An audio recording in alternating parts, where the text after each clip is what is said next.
Arunachalam series part 4 ఇంక బయటకైతే వస్తాం. రాజగోపురం దగ్గరికి గిరి ప్రదర్శన అయితే స్టార్ట్ చేయాలి కదా! సో, అది స్టార్ట్ చేయాలంటే ఇక్కడ దీపం పెట్టి టెంకాయ కొట్టే స్టార్ట్ అవ్వాలంట. సో, మేము దీపం పెట్టి టెంకాయ కొట్టి శివయ్యకైతే ఒకటే దండం పెట్టుకున్నాం. నడిచేంత శక్తినైతే ఇవ్వు స్వామి, అంతా మంచిగా జరిగిపోవాలని మనస్ఫూర్తిగా దండం పెట్టుకొని గిరి ప్రదర్శన అయితే స్టార్ట్ చేసేసాం.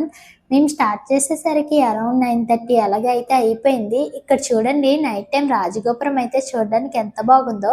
నేను అరుణాచలం వెళ్ళడం ఫస్ట్ టైం కదా! రోడ్డు మీద ఎవరైనా ఉంటారో ఉండరో అనుకున్నాను. కానీ చాలామంది అయితే ఉన్నారు. ఇక్కడ నిమ్మకాయలు ఉన్నది కదా! ఈ నిమ్మకాయ అంటే ఎవరైతే తొక్కుతారో వాళ్ళ బాడీలో ఉన్న పెయిన్ ఏమన్నా ఉంటే ఖచ్చితంగా తగ్గిపోద్దంట. ఇది కాళికామాత టెంపుల్. 14 కిలోమీటర్లు కదా! ఒకేసారి నడవలేకపోయాం. సో, ఆగుతూ మళ్ళీ స్టార్ట్ అవ్వి మళ్ళీ ఆగడం అలా అయితే మేమైతే గిరి ప్రదర్శన అయితే చేసేసాం. పిల్లలు గూడా చాలా ఎనర్జిటిక్‌గా నడిచారు. ఎలాంటి ఇబ్బంది పెట్టలేదు. ఆ శివయ్య దయ వల్ల అంతా మంచిగా జరిగింది. మధ్య దారిలో అయితే జింకలైతే కనిపిచ్చాయి. వీటికైతే చాలామంది బిస్కెట్‌లయ్యి పెడితే తిన్నాయి బాగా.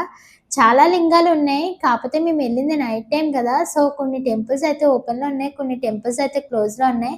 ఓపెన్‌లో ఉన్న ప్రతి ఒక్క టెంపుల్ నేనైతే రికార్డ్ చేశాను మీ గురించే. మీరు గూడా చూసి ఆ శివయ్యకైతే మనస్ఫూర్తిగా దండం అయితే పెట్టేసుకోండి. ఒక్కొక్క లింగం ఒక్కొక్కలా ఉంది. చూడడానికైతే 2 కళ్ళు సరిపోలేదు. చాలా బాగున్నాయి ప్రతి ఒక్క లింగం గూడా.